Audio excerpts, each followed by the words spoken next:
Alright, hello again ladies and gentlemen, welcome back to Wynn in Magical Diary. We witnessed a Greek tragedy last episode, and we are done with our preparations for this week. Let's get going into Monday, November 25th. Early on Monday, all the freshmen are called together. Good morning, Buttercup. The Thanksgiving break period begins this week after class on Tuesday.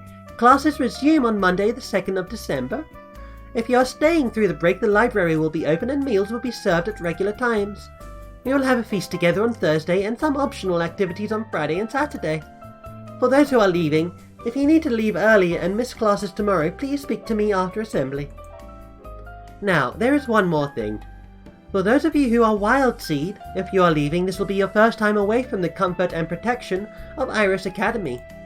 You are witches and wizards, and the people around you out there are not. You must not discuss or display magic in front of anyone who is not one of us. Not your old friends, not your families, no one. If you betray our trust, you will not be allowed to return. And we would miss you. I'm surprised at the disturbed expressions I see around me. Didn't they understand that? We can't have wizards going around telling everyone about magic. Especially not in America after the Aquarian disaster. Now, I'm sure you have a busy week ahead of yourselves, so I will let you get on with your schedules. Okay, so we only have 2 days to do stuff. What's my current stress? 10. I guess we could learn something new from one of these classes. Let's go green magic. No, I want to go black magic, to be honest. Green magic allows us to be healed. I'll go black magic.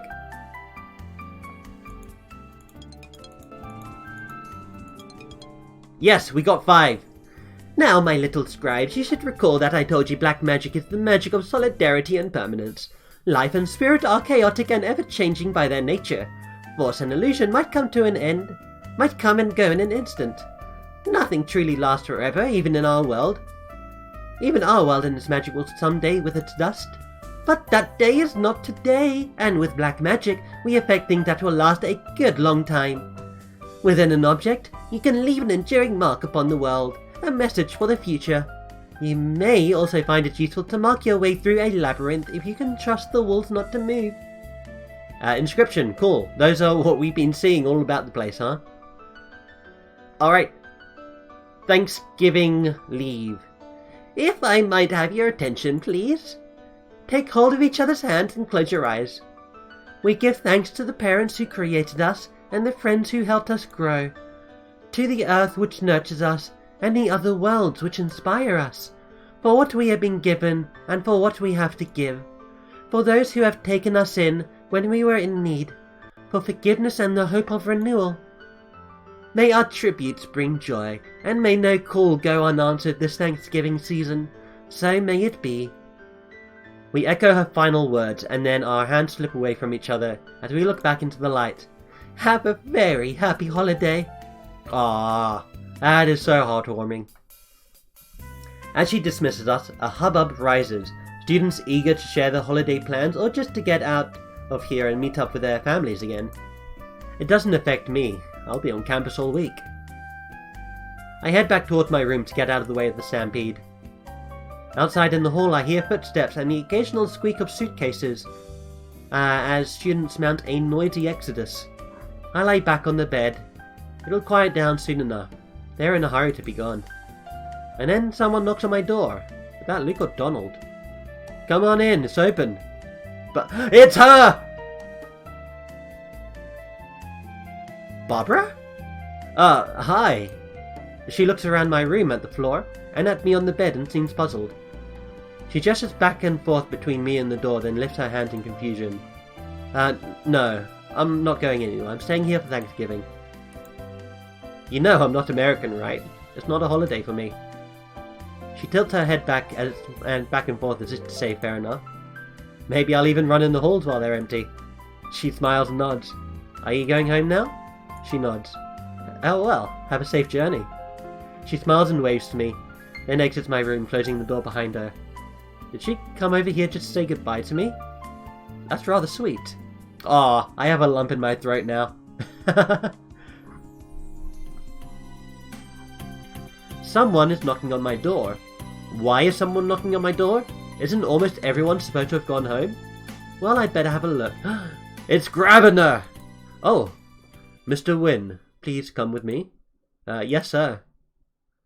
He leads the way into his suite of rooms. Inside, a table has been prepared with 2 plates of eggs, Florentine, and asparagus. Tea or fruit juice? You brought me here for breakfast? You object? Not exactly. They're neat. It would be ungracious to refuse, so I take a seat. Grabiner seems, if not exactly amiable, at least a bit more relaxed than usual. Having no classes to teach must take the pressure off him a bit. How are your studies progressing? Oh, why don't you tell me? You're the teacher. Evaluate me. Very well. You have at this point accomplished most of the tasks set before you. You are a student in good standing. However, that is no guarantee of future success. I suppose I asked for that. And yourself. Please, pray tell me, what is your expert opinion of the establishment? I've met a lot of new people here and had a lot of fun. Things are going well. We turn our attention to the food. After a few minutes he clears his throat. You're a young man far from home. Are you interacting well with your classmates? Are they friendly? Yeah, I would say so. Is there anyone you're particularly close to? Wait. Are you asking if I'm dating anyone? I can't believe that legendary Professor Grabner is fishing for romantic gossip. I would prefer not to. However, in these circumstances I am commanded to have responsibility for you. It is, therefore, my business. I don't see why. Take a date to the malt shop or whatever it is they do these days. Take several if you wish. That is no concern of mine. However, I am unfortunately in loco parentis. I must remind you of the risk of growing too attached. You are the heir to the mantle of the woods. You must return to your entailed territory. If you involve yourself too seriously with anyone, you'll face a painful disruption at the end of the year. What would you do? Admit that you have been lying to them all along? Disappeared, never to be seen again? Oh, wow. Would you try to convince your partner to travel to your home with you? You know that they can't remain in this country. You know that you cannot remain in this country. It doesn't matter. I'm not involved with anyone. Not like that. I might be interested in someone, but I can't say that I'm dating anybody. Something to keep in mind for the future, then. It's not exactly what I want to keep in my mind, but all I can do for now is nod and focus on the food in front of me. When my meal is completed, I set my fork down with a sigh. Was it not to your liking? The food was fine, but did we have to do this now? It was the first opportunity that I had to dine with you privately without arousing suspicion.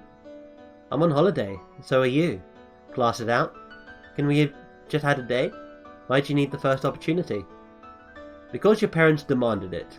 Do you think you're here because I want you here? It's certainly not because I want to be here. We glare at each other for a moment and then his gaze drops. Let us continue.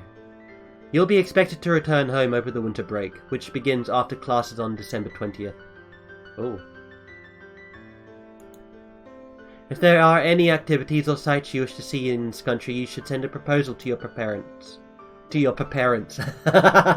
What's wrong, Gravina? Do you have a stutter? Otherwise, you are to report to me in the evening and I will teleport us to the nearest waypoint. Your escort shall cross the spiral gate and meet with you there. Of course, you must not tell anyone that I'm travelling through the other world, I know. Because then they'd want to know why and how, and then there would be questions about my family and so on and so on. Many foolish choices are made by those who should know better. Are we done? No, not yet. As I mentioned, you'll be returning to your homeland for the end of the calendar year. It would therefore be easy to arrange for you to remain there if you do not wish to continue. Of course I wish to continue. I chose to come here, to spend a year in America. Why would I give up now? I am not telling you to leave. I'm giving you the option if you wish it, if you're tired of this. I shake my head. His breath hums dismissively through his nose. If there's anything else you wish to discuss, any difficulties you are having, what would you care? You don't want me here.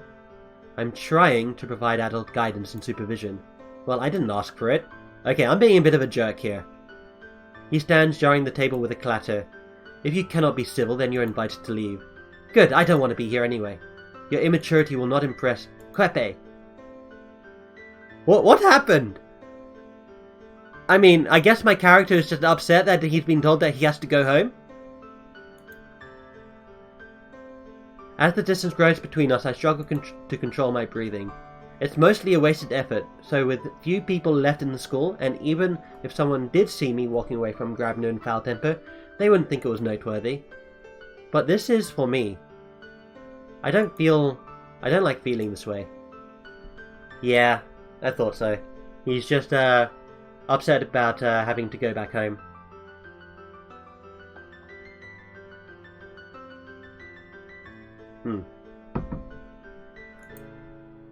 I want to be free for a while. I want to enjoy being Charles Wynn. Even if he doesn't really exist. What is my real name? That sounds like an existential question. I set out onto the grounds. Grabner can't tell me what to do if he can't find me. The wind is brisk, but not quite freezing. My robes are enough to keep me warm for now. But the wind is wrong. Even the sound of it is wrong. The wind doesn't sound like my wind. The trees don't move like my trees. Everything is foreign. Is that what I want? What do I want? Why can't I be happy? Why don't I know my own name? Why won't they let me be happy? Why won't I let myself be happy? Why am I here? Instinctively I reach out. I'm not thinking about spells or chromatics, or careful classroom constructs. My mind is torn between real and unreal, between home and away, and the magic that answers my call is wild. I can feel it surrounding me, but it's not mine. It's not controlled, not safe. Not here. These are not my woods. I shove the power away from me. Back out there it belongs. Huh? The sudden conviction that someone is watching me is so intense, I spin in place, fully expecting to find Potsdam standing there, smiling oh so mysteriously. But there is nothing there. I invoke Spirit Sense to be sure, and I get a faint sense of something over my head. Remembering Barbara, I look up into the branches of the trees, but the wind shifts the leaves, and a shaft of sunlight hits me in the face and dazzles my vision. For a moment I thought I saw a flash of bright red hair. There's nothing there now, so it must have been a bird that flew away.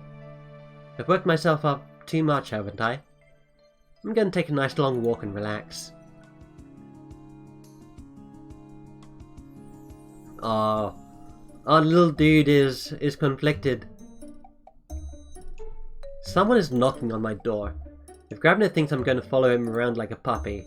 No, I'm just not going to answer it. It's a holiday, I'm not moving. The knock repeats.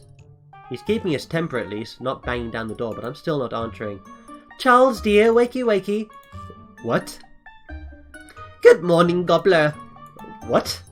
I know you're keen to learn about American tradition, so you better get up and get over to the gym for a parade. We're having a parade? Oh no, we're only watching, everyone does. The kitchens won't be serving meals until the feast this afternoon, but there will be some snacks at hand. Now you'd better move along if you don't want to miss the beginning. I suppose this is how it works? Alright. On Thanksgiving Day in America, the businesses of New York City hold the world's largest parade. There are... oh, I love this. There are marching bands, cheerleaders, actors, singers, enormous balloons, huge decorated floats. It goes on for hours. Families line the city streets and hotel balconies to get a look, but most of the country watches the television broadcast from home. Here at Iris Academy, we can go a step better. A complex illusion transforms the gym stage into an enormous picture window, looking out on the street of New York as if we were right there among the crowd. Oh, that sounds glorious. That sounds glamorous. It's only an image, not a portal. They can't hear us, and any popcorn thrown at the view remains in the gym. That means everyone feels free to scream approval when the high-kick dancers wearing suit jackets and stockings do their routine. There aren't that many of us here, but it seems that Potsdam has rounded up most or all of the remaining students in the name of tradition. Any stragglers will probably show themselves at the feast. Blaze is the first person I see that I actually know, so I end up sitting with her and listening to her jokes along with the official commentary. After the parade in the early afternoon, the feast is served. And oh wow, there's pumpkins there! An enormous roasted bird takes central prominence, seated proudly on silver platter surrounded by fruits and greens. But there are many more dishes to choose from. especially vegetables and pies. To make it easier to accommodate the group, the food is set up on one table like a buffet. We all circle around it and make our selections before moving on to another table to sit. Everyone is present, even Grabiner, although he won't meet my eyes. At the last minute, when I've already taken my seat, Damien slips into the room and heads for the food. I didn't even know he was still at school. Now, while we're here, let's all share something we're thankful for. I am thankful for the warmth of your company and the peace of this academy. Isabella? I'm thankful for a comfortable roost and another grand parade. Trinity? I'm thankful for the continued health of my family. Hieronymus? I am thankful that we have not yet had to expel any freshmen this year. That is something to be thankful for. I'm thankful for rabbits. The focus moves around the table. A South Asian man in total robe turns up his classically beautiful nose and refuses to speak, but Potsdam seems to expect that and moves on. Then everyone looks at me. I am thankful for... I feel like I know. Thankfulness. I know what I want to say here. The friends I've made here. A few more harmless statements, and then at the end of the table is Damien. I am thankful for innocence and beauty. Wasn't that lovely, everyone? Now eat up. Enjoy. Later today we'll have some traditional games available in the gym. Nothing too strenuous, we all need to digest. And tonight we'll be running vans to the mall for midnight Black Friday specials. Seats are limited. Only Americans would make shopping at midnight a holiday tradition. I think I'll pass. But for now, there is a feast to enjoy. After overindulging at the feast, I am walking slowly through the hallway when I hear someone clear his throat behind me. Mr. Wynn? I would like to speak with you if you have a moment. This is a request. You are on free time, you may say no. So he wants to apologize to me, does he? Alright. I follow him into a room. So, yesterday I spoke harshly. It was not my intent to drive you away. Of course not. That wouldn't be doing your duty, which you will do, but you don't have to like it, right? Yes and no. You're not a burden, at least no more than any other student. Every student is at risk. A chance to prevent disasters if only we are careful enough, clever enough, teach them enough. And we failed. And we fail. I failed. He takes a slow breath. Tell me, what do you know of my history? The public version. Do not mince words. You want me to say it? The rumours say that you murdered a wild seed in England when you were a student. But I know that's not what happened. It was an accident. That makes no difference. I was a young man finding his freedom for the first time at school away from my family estate. Like me? I did not trust my elders. There were too many lies, too many dismissals. When I was inconvenient, I was pushed aside. Because I was alienated, because I thought I knew better, I chose not to believe anything I had not seen for myself. And therefore I defied every warning and brought a wild seed girl with me into the other world. And then she died. I killed her, as surely as it had been my hands on her throat. She knew that I had travelled the high road safely. She saw no reason why the same should not be true for her. After all, I would be there to protect her. But she was not adult, and not a member of the Grabner family. The old bargains did not defend her, and her soul was devoured. Hieronymus returned to England, badly wounded, only with his lover's empty body in his arms. It was a terrible scandal, but not least because of the risk of somebody investigating how he had survived. The noble families joined forces to cover up the incident and explain the girl's disappearance. Hieronymus was ordered to keep silent. In anger, he left England, never to return. His exit fueled rumour that he had killed the girl in some kind of romantic quarrel, which muddied the truth even further.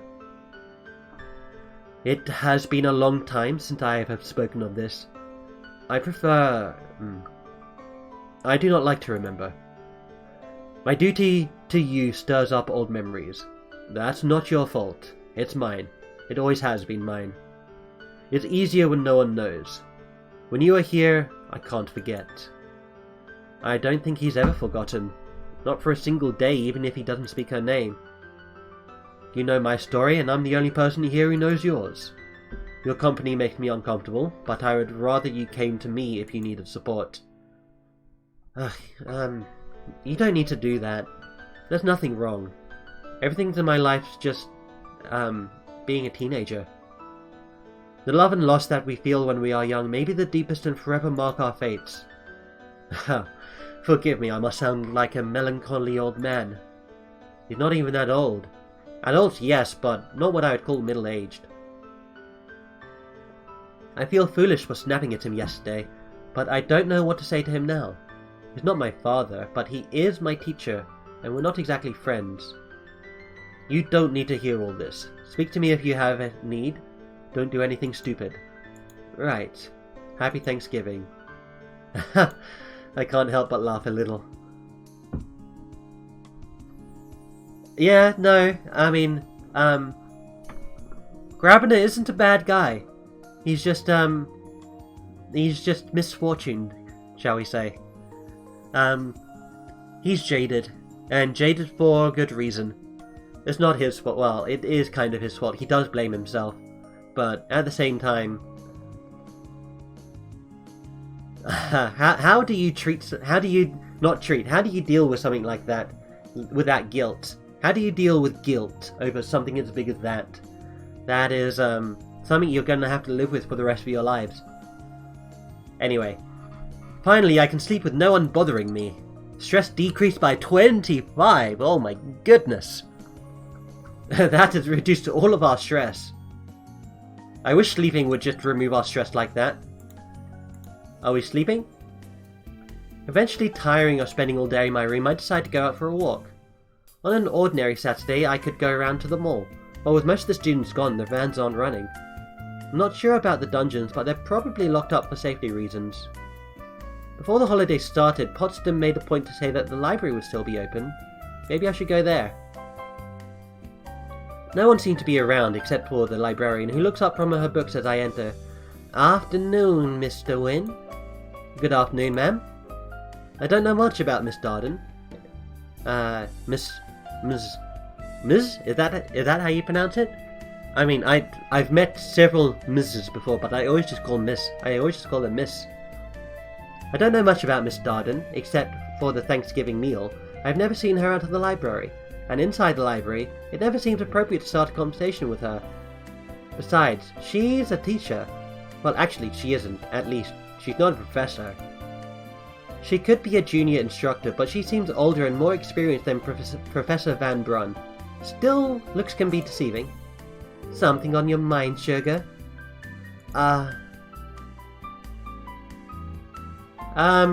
Is that rude to ask about her background?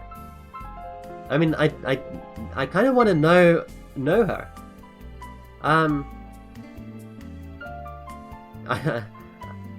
I feel I'm going to pick this one. Were you ever a student here when you were younger? Oh no, honey. I'm a bona fide graduate of St. John's Academy. What brings you to Iris, then? Well, it falls to someone to look after y'all.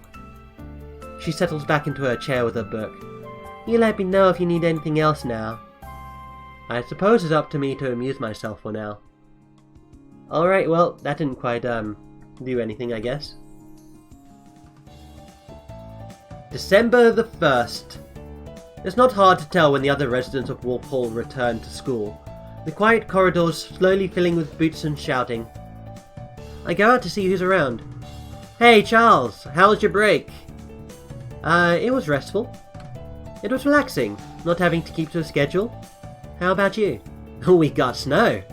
Which is great, because it got me out of the house and away from all the girls. Ellen's okay, when she's not with Urchin. But then Pastel was there. Do you know her?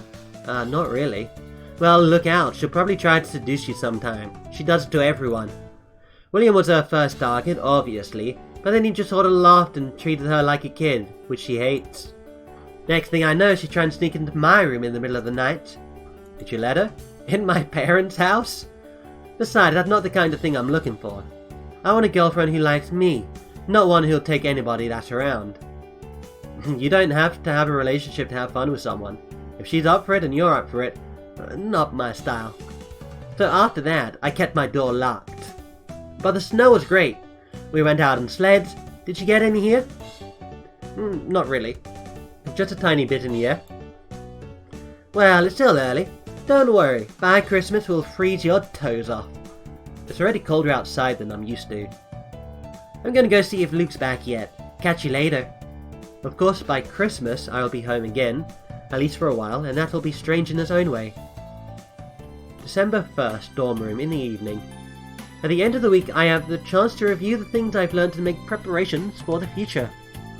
Alright, well, that was Thanksgiving break. Thank you very much everyone for watching. I hope you have enjoyed, and I will catch you all in the next episode. We have a few people to catch up with. We need to catch up with Ellen, we need to catch up with Barbara, we need to, who else? William, there's, other people who are apparently less important. Oh, Minnie Cochran. Definitely definitely wouldn't mind seeing Minnie Cochran some more.